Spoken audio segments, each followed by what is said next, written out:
여러분은 살아가면서 누구의 말을 많이 듣고 사는지 모르겠어요.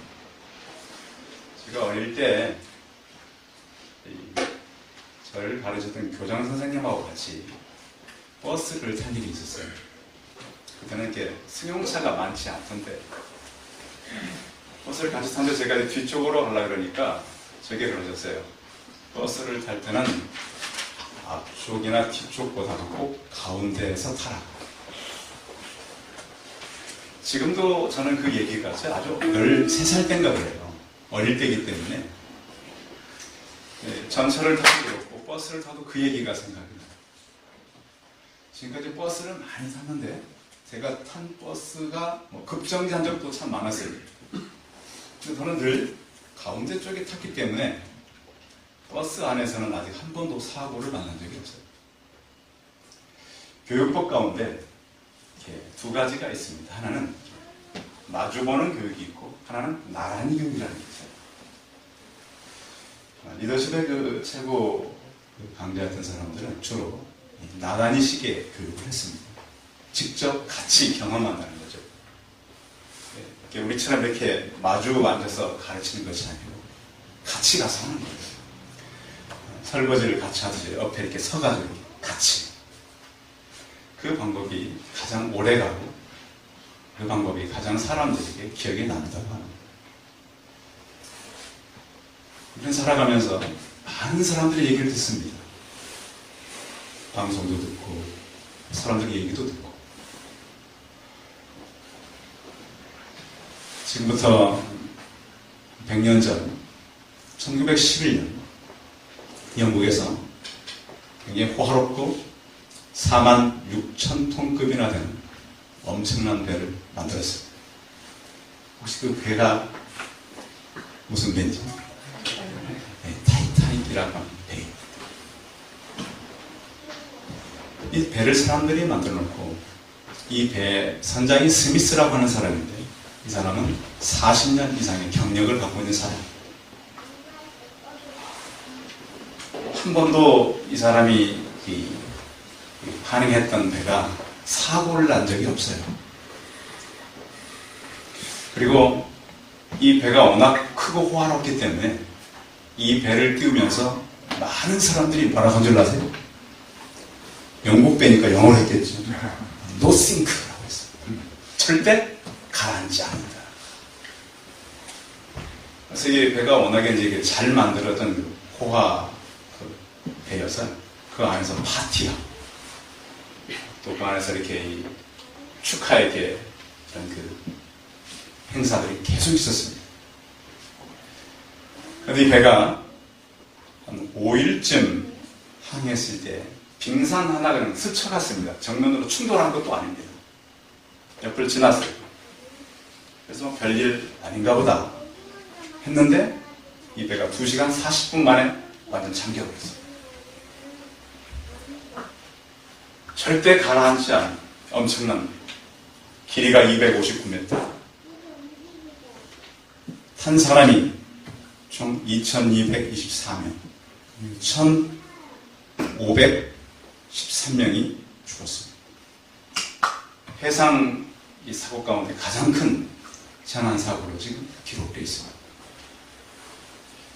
나중에 이제 이 배를 잠수부들이 들어가서 왜 이렇게 쉽게 이 큰 배가 깨졌는가 조사해봤더니 그 당시에 항해술은 그런 대로 괜찮았어요. 100년 전 항해술은.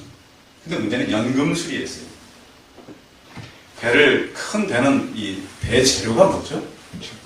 네, 철판이죠. 타이타닉호의 일부분을 꺼내서 이렇게 강도 실험을 해본 거예요.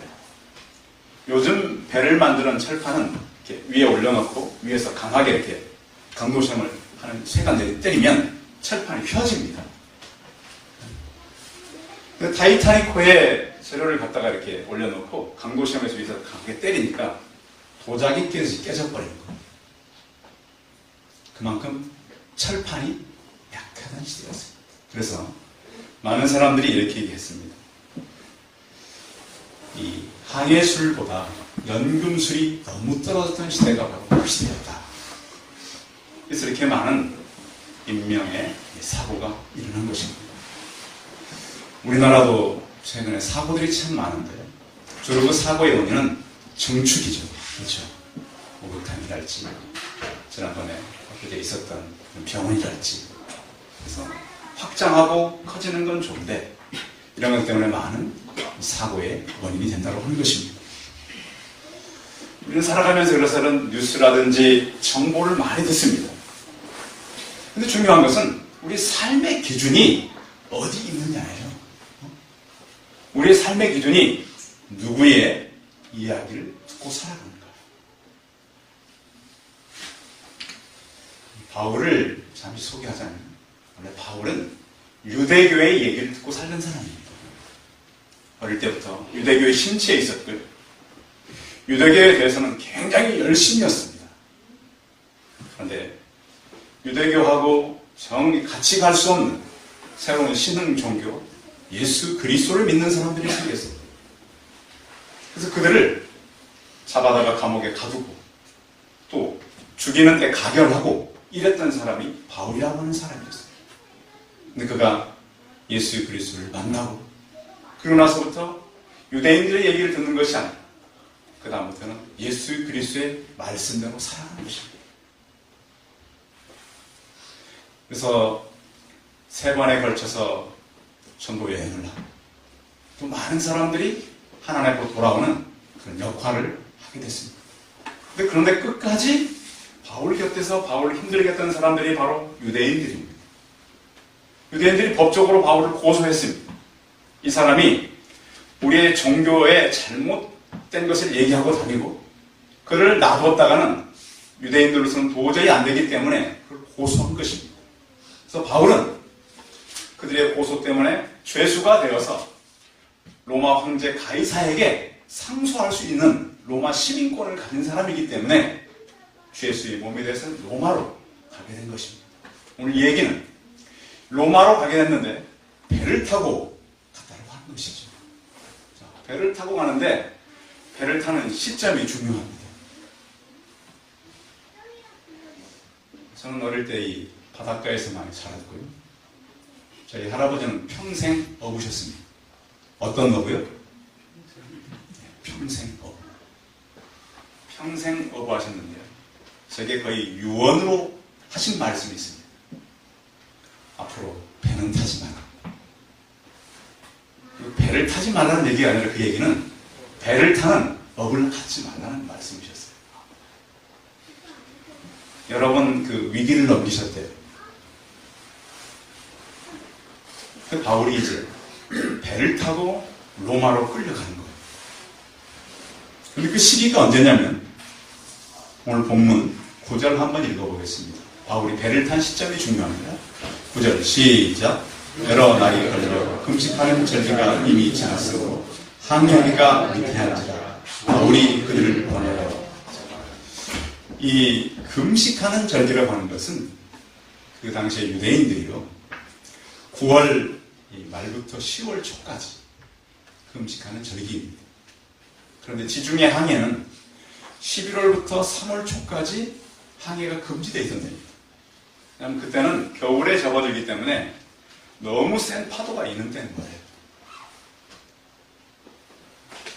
그래서 바울이 이 항해는 좀 하지 않았으면 좋겠다 그런 얘기를 합니다. 그런데 바울만 그 배를 탄 것이 아니고 그 바울 주변에는 배 선장도 탔었고 배 선주도 탔었고 죄수들을 끌고 가는 백부장도 타셨어요. 지금 있는 곳은 미항인데요. 이 사람들이 이 미항에 있기는 너무 예산 시설이라든지 거기에 겨울을 보내기에는 좀 부족한 거예요. 그래서 좀 더 나은 베닉스 항으로 가자 그런 거예요. 그때 바울은 가지 않았으면 좋겠다. 그런데 지금 바울의 신분이 뭐죠? 죄수입니다. 여러분 죄수들 얘기를 잘 듣겠어요? 백부장이라든지 선장과 선주의 말을 더 듣겠어요? 네? 당연히 선장과 선주의 말을 듣죠. 백부장이 인솔자인데요. 물론 백부장이 물어봤습니다. 그러니까 백부장은 야, 이 선장과 선주가 말하면 맞죠, 그렇죠? 근데 그 얘기를 들은 거예요. 괜히 바울은 얘기만 했다가 요즘 같으면 어떻게 된 거예요? 뻘쭘이라고 하는 단어를 강단에서 쓰지 않아야 되는데 뭐 그런 표현을 해야 여러분 좀 이제 말을 빨리 알아들으시니까 괜히 얘기했다가 바울만 그냥 입장이 좀 이상하게 된 거예요. 왜? 그래서 이 사람들은 바울은 가면은 손해가 있을 거라고 얘기했어요. 성경에 다시 볼까요? 10절 읽어봅니다. 바울의 말이에요. 시작. 말하되 여러분 내가 보니 어떤 땅에 화물과 배만 아니라 우리 생명에도 타격과 많은 손해를 끼치리라. 네. 바울이 그랬어요. 이 배가요 그냥 죄술만 실어가는 배가 아니고 많은 화물을 같이 실어가는 배예요. 굉장히 큰 배입니다. 2000년 전에 배가 무슨 힘으로 갔을까요? 배들이 바람으로 가거나 또 노를 저어서 갔겠죠. 그렇게 갔습니다. 이 큰 배를 너무 조그만 항구에 들 수 없으니까 가자. 그래서 이 바울 얘기보다는 선장과 선주 얘기를 듣고 백부장은 가자고 그런 겁니다. 가는데 처음에는 잘 갔어요. 13절 읽어봅니다. 13절 시작. 남풍이 순하게 불매 그들이 뜻을 이룬 줄 알고 닷을 감아 그레데 해변을 끼고 항해하더니 어떤 바람이 불었어요? 순풍이 불었어요. 순풍에 돛단단 말 아시죠? 바람이 이제 배가 딱 잘 갈 수 있도록 바람까지 잘 불어주는 거예요. 그래서 저 재수 뭣도 모르고 얘기했다. 그런데 순풍이 강풍으로 바뀌고 강풍이 아주 미친 광풍으로 바뀌게 됩니다. 우리는 살아가면서 꼭 다수라 그래서 옳은 것은 아닙니다. 소수라도 오를 수 있다는 것. 예수님 주변에는 늘 예수님 혼자일 때가 많았습니다. 여러분 주변에도 여러분이 옳은 얘기를 해도 그것이 옳지 않다고 얘기하는 사람들이 많이 있을 수 있어요. 이 복음은 소수가 있을 때가 참 많습니다. 종교 계획자들도 마찬가지였어요. 칼빈이나 루터가 사람이 많았던 것이야. 루터 같은 경우는 그 주변에 사람이 거의 없었어요. 수천 명의 사람이 모여가지고 막 교황이 이러는 거예요. 루터, 이 사람들이 다 틀리다 그러는데 너는 왜 혼자 맞다 그러느냐. 루터가 한 얘기가 있죠. 하나님, 나는 이 자리에 서 있습니다.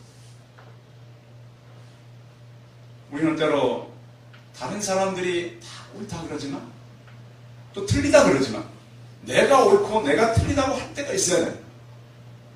그 기준은 하나님의 말씀입니다. 성도 여러분, 우리가 평생을 살아가면서 친구들도 만나고 부모님도 만나고 선생님도 만납니다.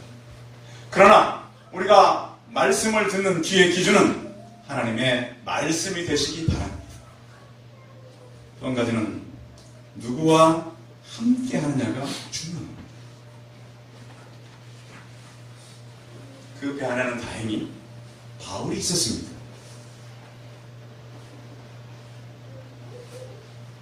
사람이 갖고 있는 직업 가운데 가장 위험한 직업들이 몇 가지가 있는데 그 중에 2가지 정도가 가장 위험하다고 합니다. 하나는 목조 교랑 구축하는 것과 또 하나는 베링게해에서 여러분 우리가 먹는 그 게 중에 킹클랩 여러분 아시죠? 그것을 잡는 그 직업이에요. 알래스카 대륙병에서 이 배를 가지고 가는 걸 잡는데 10만 명당 죽을 확률이 118명으로서 가장 높은 사고율을 갖고 있어요. 저도 그 한번 영상으로 봤어요. 근데 이것은 한 2달 동안 작업하는데 한 6천만 원을 벌 수 있어요. 2달 이상. 그래서 젊은 사람들이 굉장히 많이 이렇게 그 직업을 선호하는데 문제는 너무 그 파도도 세고 파도가 10m, 12m까지 치는 데서 일을 해야 돼요. 영하 30도예요. 근데 나가서 직접 일하는 이 기간이 짧대요. 왜냐면 카나다에게 그 자연을 보호하는 센터에서 오늘은 가능하니까 잡으러 갈 수 있다 그럼 며칠 나가서 안 잡는데 그 대신 엄청나게 잡는 거예요. 그럼 죽을 확률도 높은 거죠. 대신 또 일도 20시간 동안 계속 해야 돼요. 혹시 또 돈 많이 벌고 싶은 분이 있으면 그쪽에 가셔가지고 지원하셔도 우리 한국에 일자리도 없다 그러는데 이 험한 일이 바로 이런 일이라는 거예요. 동남아 대륙경은 이 바다가 낮기 때문에 바다가 낮은 데일수록 파도가 심합니다. 죽을 확률도 많고 이 지중해 해도 겨울이면 파도가 많이 치기 때문에 이 바울이 이 지중해를 모르는 게 아니에요. 그는 1, 2, 3차에 걸쳐서 이미 그 지역을 다녀본 사람이에요. 그러니까 그렇게 가는 것은 위험하다고 말한 것이에요. 다행히 바울이 같이 있었습니다. 그 말을 듣지 않자 자, 성경으로 가보겠습니다. 15절 광풍을 만났고요. 15절 읽어봅니다. 시작. 배가 밀려 바람을 갈 수 없어 가는 대로 내어주고 쫓겨가다가 더 이상 배 힘으로는 이제 갈 수가 없어요. 그래서 이제 바람이 부는 대로 그냥 가는 거예요. 그리고 나서 더 이상 이제 갈 수가 없으니까 나중에는 18절 같이 읽어봅니다. 18절 시작. 우리가 풍랑으로 심히 애쓰다가 이튿날 사공들이 짐을 바다에 풀어버리고 자, 짐을 어떻게 했어요 이제? 무역선이기 때문에 갖고 오는 짐들이 많아요. 도저히 짐과 사람이 같이 견딜 수가 없으니까 짐을 먼저 버리는 거예요. 짐을 먼저 버리고 그 다음에는 배에 있는 모든 기구를 다 버려요. 19절 읽어봅니다. 19절 시작. 사흘째 되는 날에 배의 기구를 그들의 손으로 내버려요. 광풍이 왔는데 지금 며칠째 광풍이 계속 있는 거예요? 사흘째. 배 타고 혹시 배 타는 것이 중요한 것이 아니고 배 타고 가는 동안 엄청난 파도를 경험한 분들 계십니까? 별로 없지요. 그런데 배와 차는 너무 틀립니다. 차는 멈추면 되는데 내리면 되는데 배는 내릴 수 있어요? 없어요? 내리면 어떻게 돼요? 바로 뭐 수영하면 돼요? 뭐 잘하면 논리적으로는 돼요. 네. 아무리 파도가 쳐도 수영만 잘하면 살 수 있어요. 논리적으로는. 도저히 근데 사람의 체온이라고 하는 게 바다에 들어가면 오래 견딜 수가 없어요. 시기적으로 지금 겨울이에요. 그래서 오늘 성경에 보니까 도저히 이 사람들이 또 이쪽에는 그래도 많이 다닌 사람들인 것 같은데 견딜 수가 없어요. 그래서 이제 짐을 다 버리고 배 기구까지 다 버렸습니다. 그래도 여전히 파도는 치는 거예요. 얼마 동안 쳤나? 20절 읽어봐요. 20절 시작. 여러 날 동안 해도 보이지 아니하고 큰 풍랑이 그대로 있으니 구원의 명망이 없어져. 해도 별도 왜 해와 별을 떠나 기록해놨을까요? 예? 예? 날짜? 2000년 전에는 나침판이 있었을까요? 없었을까요? 인류가 나침판을 쓴 건 한 11세기이기 때문에 없어요. 그래서 기준이 뭐예요? 배가 항해하는 기준이 뭘 보고 가야 돼요? 낮에는 해를 보고 밤에는 별을 보고 가는 게 기록해놓은 거예요. 그게 보여요? 안 보여요? 여러 날 안 보여요. 살 소망이 다 끝난 거예요. 문제가 너무 심각해집니다. 여러분, 혹시 여러분 인생을 하시다가 이것 좀 괜찮지 않아요? 좀 나아지지 않아요? 여전히 혹시 문제가 계신 성도들 계십니까? 내 나름대로 최선을 다했어요. 열심히 살아왔어요. 근데 왜 내 문제는 여전히 있을까요? 왜 나는 여기 성경처럼 날도 안 보여, 해도 안 보여, 별도 보이지 않아? 왜 하나님 나는 구원의 영광이 없을까요? 힘들까요? 21절 그 사람들의 상태가 이렇게 돼서 21절 읽어봐요. 시작. 여러 사람을 오래 먹지 못하였으니 아우리 가운데서 말하되 여러분이 내 말을 듣고 그에 대해서 떠나지 아니하여 이 타격과 손상을 면하였다라면 좋을 뻔하였느니라. 아멘. 여러분, 아무리 문제가 커도 문제 속에 여러분이 계시다면 그 문제는 이겨나갈 수 있다고 믿으시기 바랍니다.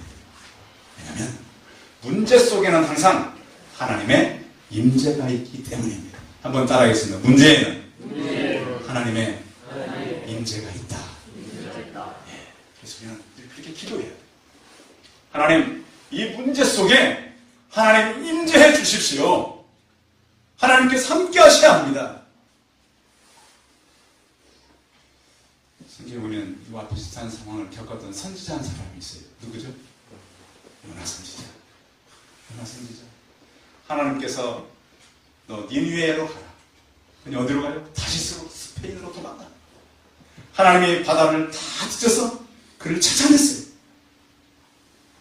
그리고서 하나님께서 그를, 원래 이 요나가 탔던 데가 그냥 이 도망하는 도망선이었어요. 근데 하나님 그 도망선을 훈련선으로 바꿔요.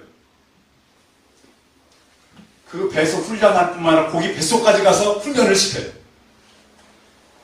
저는 우리 성도들의 인생이 훈련만 받다가 끝나지 않길 바랍니다. 일을 하시기 바랍니다. 어떤 사람은 그래요. 막 훈련만 계속 다녀요. 그렇게 훈련 많이 안 해도 돼요.